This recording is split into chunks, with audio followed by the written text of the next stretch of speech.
We can start right there with player one, right off the rip. This is the guy that everybody's going to be talking about when we're talking about the cornerback position. We've had some conversations about Travis Hunter so far.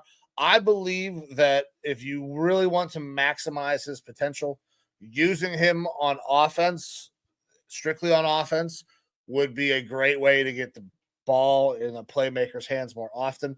That gets you more points than a corner gets you. But I also think that if teams draft him to play corner and he just plays corner, he's going to be really, really fucking good. I know, Evo, you're going to have some disagreements, but we're going to talk about that, man.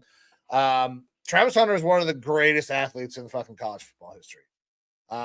You can say that he wasn't the best at either one of the spots, but like it takes so much fucking skill and effort to play those two positions that I think it's impossible to be the best at both of those simultaneously. Like nobody has ever really fucking done that.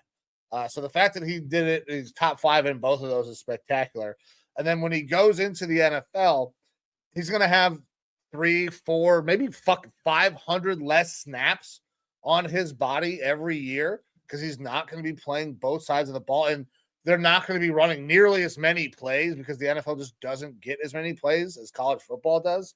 So if you kind of lock him down and say, no, man, you're a fucking corner, and he just sticks to being a corner all the time, he's going to be special. He can run with anybody in man. He's long strider, great makeup speed. If he has his eyes in the backfield, he will go out there and make a play on the ball because he knows what the fuck concepts you're running. And then if it comes to a jump ball, I don't know if there's a better jump ball winner in college or in the NFL right now than Travis Hunter. Like he is a supreme athlete. That's the way I see him. I think he's going to be a stud. I know you like him as a player. You're not as high as I am, though. Yeah, that's the word generational talent gets thrown around a lot. And what is a generational talent?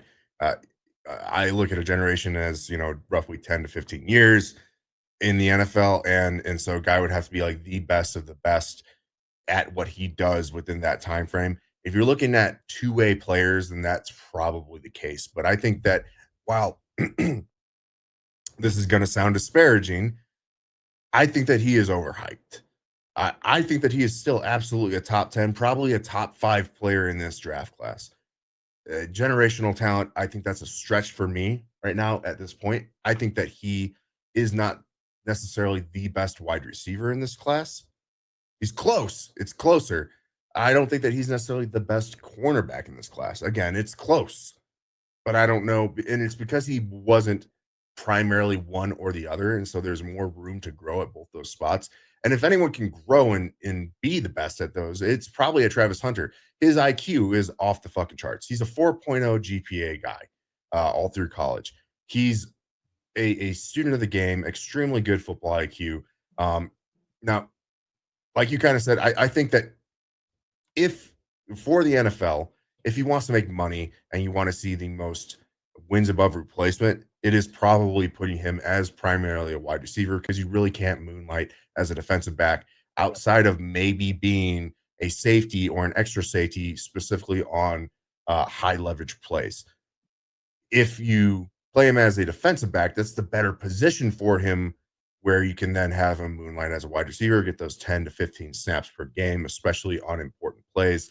And as a defensive back, I don't think that there's anyone in this class who has better ball skills because he's also a wide receiver, a very, very productive wide receiver.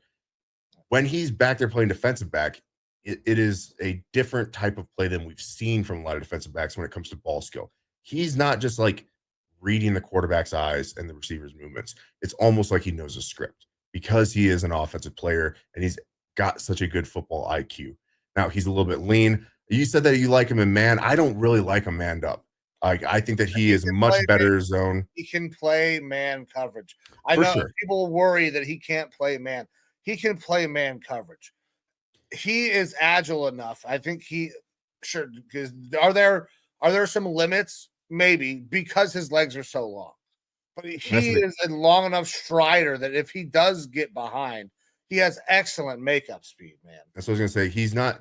He's not twitchy. He's smooth. He's agile. got good hips, and he's got solid speed. I think that, if the ball's in front of him, he's a great, fantastic defensive back, and you normally have more of the guy that you're going up against in front of you in the zone. That's where his best fit is. That's not to say he can't play man. I think there's the more production that you're going to get is from a zone, right? Which that scheme versatility is going to be nice to you. That's one of the biggest things with Travis Hunter is you're getting just tons of versatility. Again, it sounds disparaging, but I'm not as high on him as some others in the media and GMs and things like that might be. And that's not to say that I don't think that he's a top 5, top 10 pick in this draft, because I do. I just don't know that he's like some sort of a lock as the best player in this class.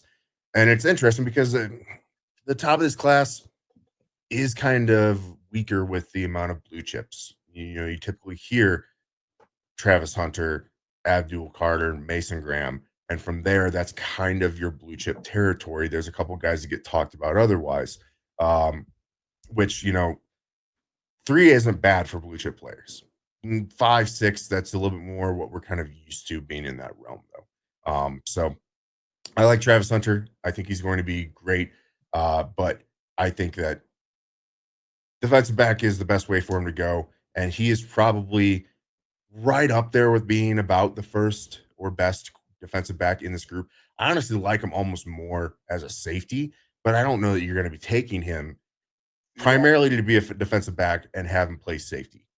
Like, I like him better as a safety than I do as a corner personally, but this would be too high to take him as a safety.